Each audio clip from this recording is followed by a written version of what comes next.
فاش وصل ابن بطوطة للإسكندرية حس براسو دخل المدينة عامرة بالحياة، كتحكي على حضارة قديمة وعريقة. كانت المدينة عامرة بالناس من كل جهة، أعراب، أجانب، تجار من الشام، الحجاز، حتى الهند. الأسواق كانوا عامرين بالضجيج والروائح والصوت ديال الباعة اللي كيبيعوا سلعتهم. كان ممكن تسمع اللغات المختلفة في كل زاوية، وكل واحد تتلقاه يحكي لك حكاية جديدة. ابن بطوطة مشى يشوف المنارة القديمة اللي واخا ما بقاتش كاملة ولكن كانت كتفكروا بعظمة الماضي ديالها.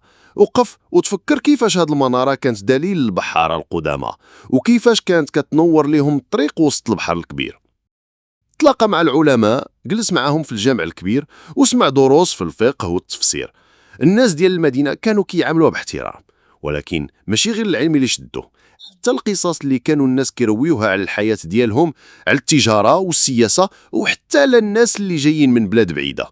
بعد ما بقى شوية في الإسكندرية قرر يكمل طريقه نحو القاهرة، ولكن قلبه وبصيرته رجعوا متفتحين كتر، وتعلم بزاف من هذه المدينة اللي كتجمع بين الشرق والغرب، بين القديم والجديد. ومن بعد شد الطريق من القاهرة. أول مرة دخل ليها ابن بطوطة ما كانش مدينة بحال المدن اللي شافها من قبل، بحال البحر، كتغلي بالحركة، بالناس وبالأصوات. أسواق عامرة، جموع من كل جهة، ناس من الشام، من اليمن، من السودان، بحال لوحة حية.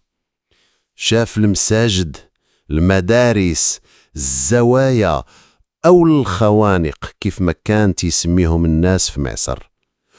ودخل الجامع عمرو بن العاص، وقف وسطه وقال فراسو: هنا بدات الحكاية ديال الإسلام في مصر. مشى للماريستان، شاف كيفاش كيعالجوا المرضى، الناس كيتعالجوا بالمجان، الأطباء خدامين برحمة وبقلوب مفتوحة. وقف قدام الأهرامات، ما فهمش كيفاش تبنات، ولكن حس أن التاريخ واقف قدامه كيشوف فيه.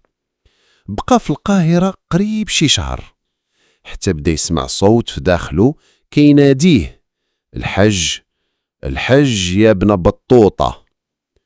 شد الطريق للجنوب، ركب في قارب في نهر النيل، المساكن والسمك حلا في الليل، والقرى كدوز بحال الحكايات.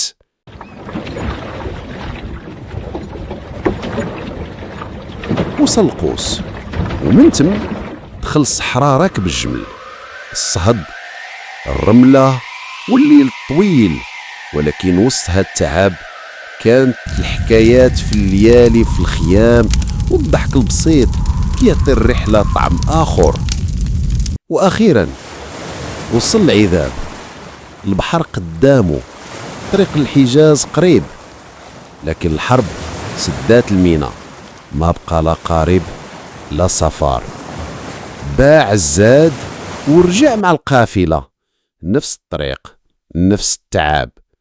رجع في نهر النيل حتى وصل القاهرة، بات ليلة واحدة كيتأمل، ما قال والو، ولكن في قلبه كان عارف الرحلة ما سالاتش، غير بدات.